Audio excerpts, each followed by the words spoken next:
और इस तरह से अब कुछ ब्रजवासियों को इकट्ठा किए और कहते भैया ब्रजवासी हम लोग अब नया खेल खेलेंगे। ब्रजवासियों ने कहा कौन सी नया खेल खेलोगे भैया? कहते हम लोग चोरी चोरी खेलेंगे। ब्रजवासी कहते लो कन्हैया, अरे हमारे बाप दादा ने कभी चोरी करना नहीं सिखाया, तुम जो सिखा रहे हो। भगवान कहते देख चोरी जरूर करेंगे, पर ये चोरी रुपये पैसे की सोने चांदी की नहीं, ये चोरी दूध दही मक्खन की करेंगे। ब्रजवासी कहते सुन कन्हैया, तुम्हारे घर में तो 9 लाख गैया है, दूध दही की भंडार है, तो तू चोरी क्या करोगे? भगवान कहते मेरी छोटी सी मधुमंगल को देख, श्रीदामा को देख, मनसुखा को देख, ये सब बेचारे 1.5 हड्डी के हो गए हैं। इसके माँ बाप सब दूध दही मक्खन बेच देते हैं, केवल मट्ठा पिला पिला करके इनको पट्ठा बना दिया है। कोई बढ़िया चीज़ तो खाने नहीं देते, इसलिए तुम लोगों के लिए मैं कह रहा हूँ कि चोरी करेंगे। सारे ब्रजवासी मान गए। कहते भैया तुम्हारे बात में तो दम है। कहते हाँ कहने ब्रजवासी, देख जब तक तू खाओगे नहीं, शरीर सामान सही नहीं रहेगा तो तू अपना संभाल नहीं करोगे तो माता पिता गांव समाज देश की क्या सेवा करोगे। इसीलिए हेल्थ इज वेल्थ, पहले अपने आप को मजबूत करो, स्वस्थ करो और फिर दूसरों की सेवा करो, भलाई करो। ब्रजवासी कहते भैया तुम्हारे बात में तो दम लग रहा है, पर देख हमने चोरी कभी नहीं करी, कैसे करें? भगवान कहते देखो ब्रजवासी तू अपने अपने घर जा, घर में ही अभ्यास करो, चोरी का प्रैक्टिस करो। अब मान लो घर में पकड़े जाओगे तो ज़्यादा पिटाई तो होगी नहीं बाहर की तरह, जब उसमें निपुण हो जाओगे तब देख लेंगे बाहर भी। अब सारे भोले भाले ब्रजवासी भगवान की चंगुल में फंस गए, जाल में, और सब चल दिए चोरी करने। अब अपने अपने घर में ताक लगा के बिल्ली की तरह दूध की पहरादारी करने लगे। चोरी तो सब करके अगले दिन आए भगवान के पास। एक ब्रजवासी का मुंह लटका हुआ था। भगवान कहते भैया तुम्हें क्या हुआ? कहते भैया कन्हैया क्या बताऊं, जन्म कर्म में पहली बार मैंने चोरी करी, मैया ने पकड़ के वो पिटाई करी, मेरा पीठ लाल कर दिया। अब मैं कभी चोरी नहीं करूंगा, कान पकड़ के उठता बैठता हूँ। भगवान कहते लो तूने एक बार चोरी करी और मेरी नाक कटा के आ गए, पीट के आ गए, ऐसे चोरी करने का तरीका है? चलो अब हम तुम लोगों को चोरी की विद्या सिखाएंगे। एक समिति बनाया, बाल गोपाल चोर विद्या प्रचार मंडल। समिति का अध्यक्ष कृष्ण कन्हैया लाल, उपाध्यक्ष दाऊ भैया, और ये चोरी की विद्या का प्रचार शुरू हो गया। अब घर घर में चोरी और सीना चोरी चालू हो गई। ब्रजवासियों का तो भाव है कि भगवान आकर के भोग लगाए ताकि हमारा वो प्रसाद ग्रहण करके हम कल्याण कर लें। प्रसाद मतलब क्या होता है? प्र मतलब होता है प्रभु, सा मतलब साक्षात, द मतलब दर्शन। इसीलिए पुराने लोग बिना प्रसाद लिए हिलते नहीं हैं। इसीलिए कि प्रसाद जो होता है वो भगवान को चढ़ता है, और भगवान को जो चढ़ता है वो अन्न जो ग्रहण करता है वो पवित्र अन्न होता है। आप जो सीधे हपाहप खाते हैं वो पवित्र नहीं होता, अशुद्ध होता है। इसीलिए भोज भंडारा कहीं भी कुछ होता है तो पहले ज़रूर चढ़ा देना चाहिए, इसके बाद उसको भोज भंडारा में लगाइए, उसमें वृद्धि होती है, पवित्रता रहती है उसमें, और वो चीज़ घटता भी नहीं है। तुम्हें ही निवेदित भोजन करई, प्रभु प्रसाद पट भूषण धरई। हे प्रभु, ये वाल्मीकि जी कहते हैं भगवान से जब जंगल में थे, कहते हैं प्रभु जो भक्त आपको निवेदित करके भोजन प्रसाद ग्रहण करते हैं और हर चीज़ आपको पहले चढ़ा करके और फिर ग्रहण का धारण करते हैं, तो हे प्रभु आप उनके मन मंदिर में निवास कीजिए।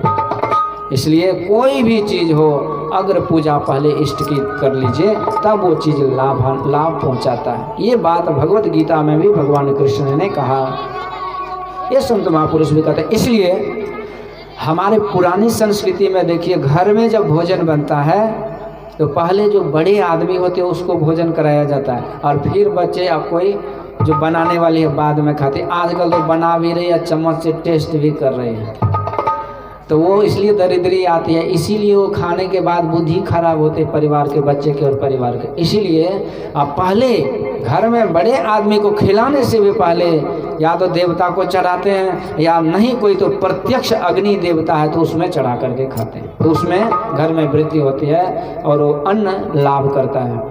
तो ये गोपियाँ तो भगवान के जन्म जन्मांतर के भक्त नहीं है, भक्त हैं। यही भाव है कि मैं जो इतना मेहनत से मक्खन तैयार की हूँ, एक बार प्रभु भोग लगा दे तो मेरा मेहनत सफल हो जाए।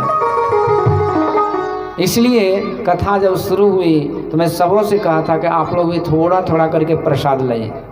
प्रसाद इसलिए लाइए, अब ये नहीं कि आप लोग लाइएगा तो सब हम ही समेट के ले जाएंगे गाड़ी में, या सभी हम ही खा लेंगे, हम ही 2-4 खा लेंगे, ऐसी बात नहीं। प्रसाद आप लाइएगा, आप ही खाइएगा।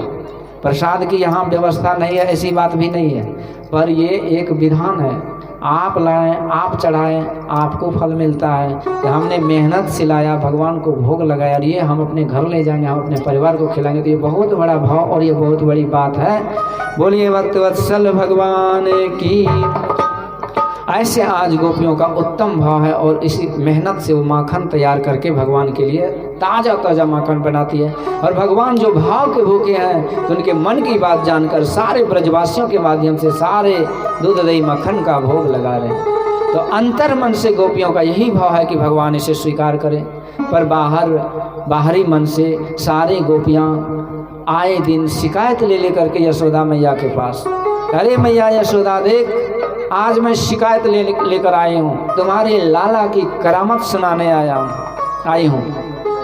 गोपियाँ कहती का कियो मेरो लाला ने।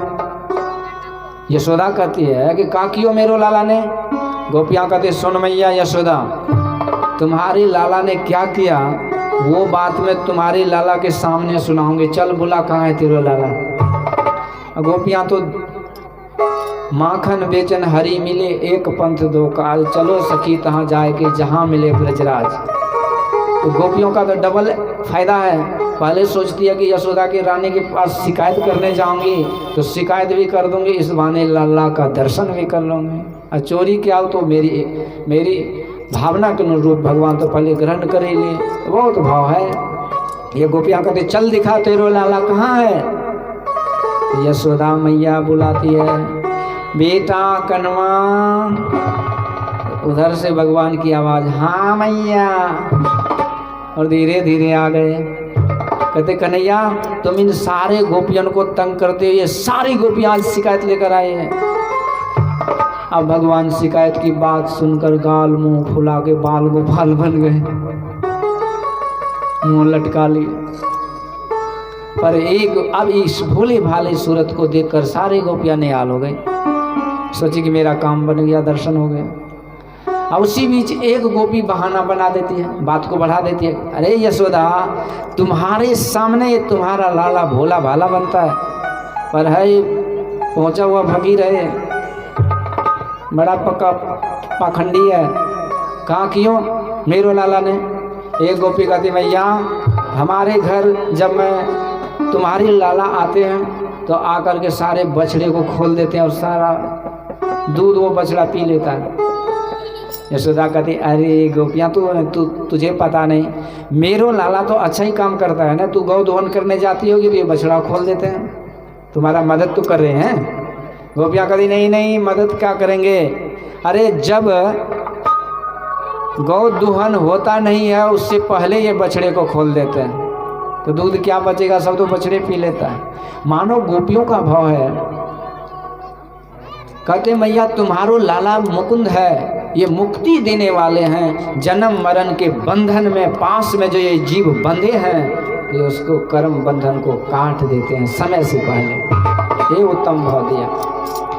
यशोदा कहती देख गोपियाँ हमारो लाला जब तुम्हारे घर जाए तो तू प्यार से बुला के और सोने की थाली में 56 प्रकार के व्यंजन परोस के खिला देना। अब मेरो लाला जब खा लेंगे तो तंग नहीं करेंगे, और उसके बदले में तुम 5 गुना हमारे घर से ले आना बाद में। एक गोपी कहती मैया वो भी करके मैं थक गई। एक दिन तेरो लाला आके तंग कियो तो मैंने सुंदर से पकवान बनाई थाली में। देखिए कुछ सत्संगी हैं जो देर से बैठे हैं, अब पैर हाथ दुखता है, ये मैं समझ सकता हूँ, सबको अभ्यास नहीं होता। तो कुर्सी भी उधर लगी, आप लोग कोई ऐसे हैं जो दुख रहा है तो आप कुर्सी पर भी बैठ सकते हैं, कोई बात नहीं। तो मेरो लाला को खिला देना।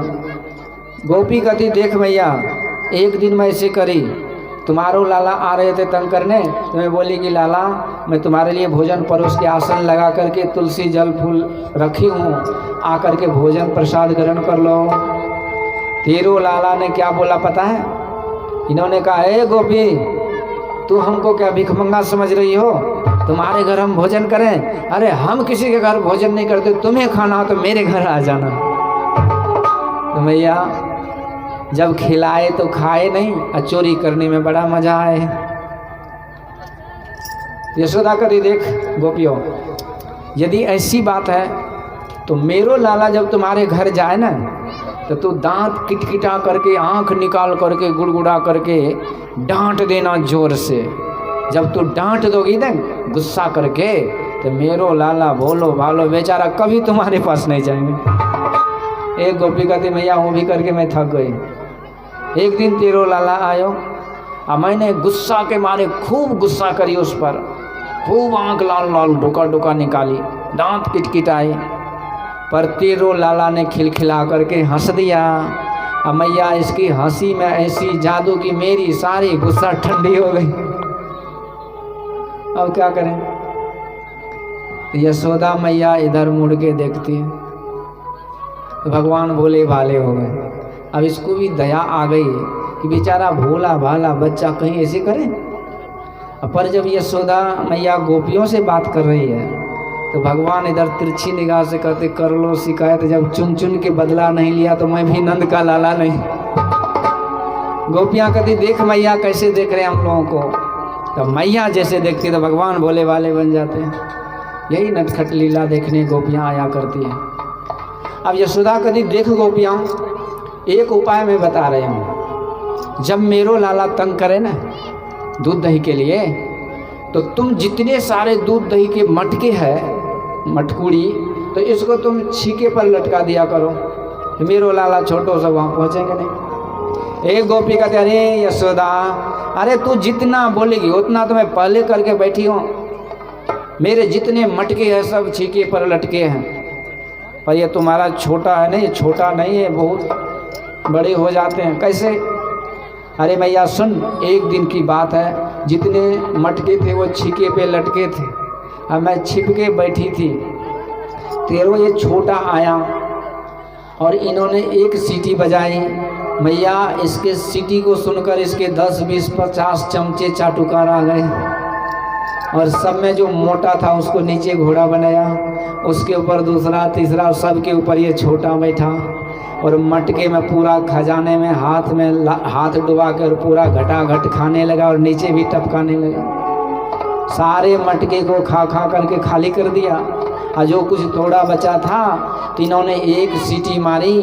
तो मैया इसके सीटी का क्या जादू है कि 50-100 बंदर आ गए वहाँ। अब उन बंदरों से इसकी क्या दोस्ती हो तो भगवान जाने। अब इसके इशारे पर सारे बंदर उछल कूद करके सारे मटके का माल खा गए।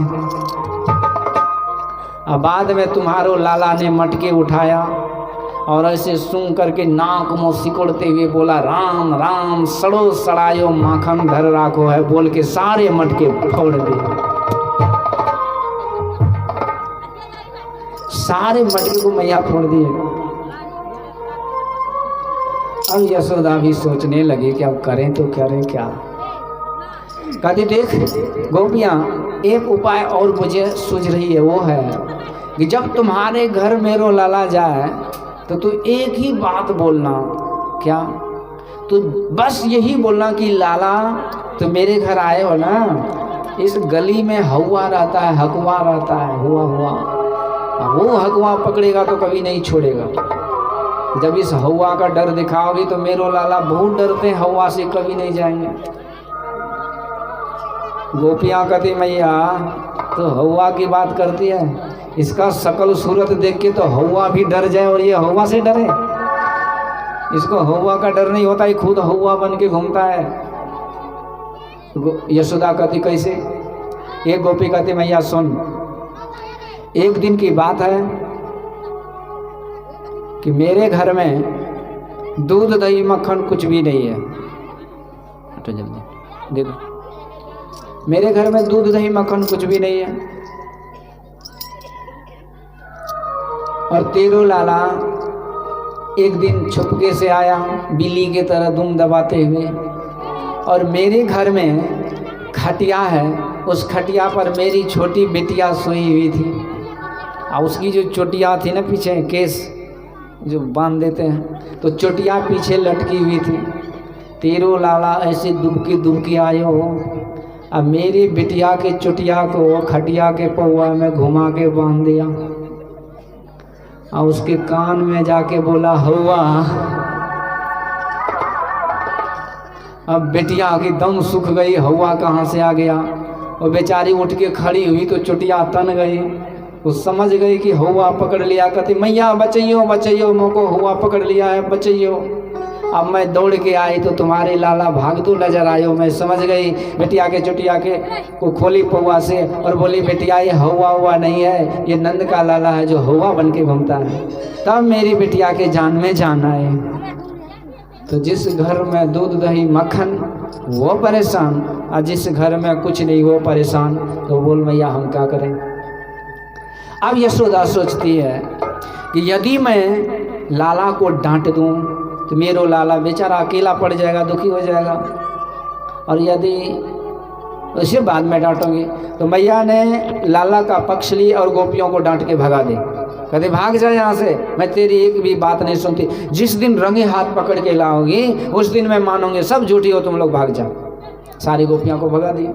अब मैया लगी लल्ला को समझाने, कहते देख बेटा कन्हैया, तू जो चोरी करता है ना ये अच्छी बात नहीं, तुम्हें लोग चोर बोलेंगे, हैं तुम्हारे कुल खानदान की बदनामी होगी, ये सब अच्छी बात नहीं।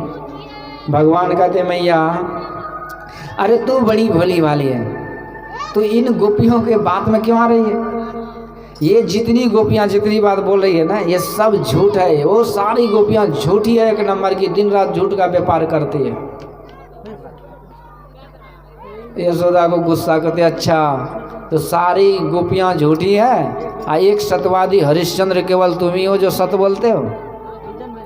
जिस दिन बेटा पकड़ में आ गई, जिस दिन तो पकड़ में आ गए, उस दिन मैं छठी की दूध नहीं याद दिलाई तो मेरा नाम भी यशोदा रानी नहीं। ऐसे